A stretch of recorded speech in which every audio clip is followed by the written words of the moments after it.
बांग्लादेश और पाकिस्तान के बीच ताउन तेजी से बढ़ रहा है। बांग्लादेश में गुज़िश्ता बरस शेख हसीना सरकार गिरने और मोहम्मद यूनुस के इख्तिदार में आने के बाद उन्होंने वाज़ेह तौर पर पाकिस्तान को तरजीह दी है।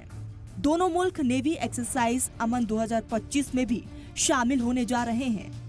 यह हिंदुस्तान के लिए सिक्योरिटी की फिक्र पैदा कर रहा है, वहीं बांग्लादेश के लिए भी ये मुश्किल का सबब हो सकता है।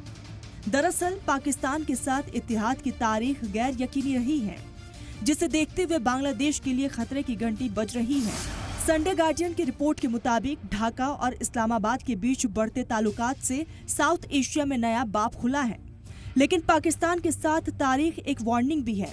अफगानिस्तान से लेकर चीन और अमेरिका तक इस्लामाबाद के गैर मुल्की ताल्लुकात अक्सर बदइंतजामी डिप्लोमेसी के नतायज से मुतासिर रहे हैं।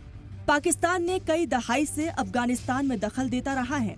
पाकिस्तान ने 1990 के दहाई में और 2021 में अमेरिकी वापसी के बाद तालिबान की हिमायत की।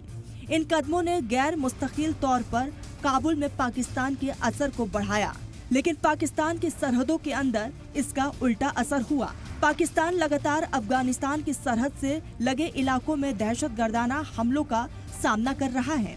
इन हमलों की वजह से इस्लामाबाद का सबसे करीबी साथी बीजिंग ने भी चीन पाकिस्तान इकोनॉमिक कॉरिडोर CPEC पर पड़ने वाले असरात पर फिक्र जाहिर की है। बांग्लादेश के लिए पाकिस्तान के साथ जुड़ने के जोखिम साफ है। सिक्योरिटी चैलेंज ने चीन पाकिस्तान ताल्लुकात को कशीदा बना दिया है। अपने जाती मफाद के लिए बांग्लादेश ने चीन के साथ पूरे एहतियात के साथ बाहमी ताउन बनाए रखा है। ऐसे में उसे इस्लामाबाद के साथ बहुत करीबी से जुड़ने में मोहतात रहना चाहिए। ऐसा करने से ढाका के सामने भी इक्तिसादी और सिक्योरिटी कमजोरी का जोखिम है, खासकर जब पाकिस्तान की माली गैर यकीनी बिगड़ती है। कुल मिलाकर पाकिस्तान और बांग्लादेशी सदर यूनुस का एक साथ आना हैरान करने वाली बात नहीं, क्योंकि दोनों ममालिक में एक बात एक जैसी है कि माली हालत में दोनों मुल्क एक दूसरे की तरह ही हैं।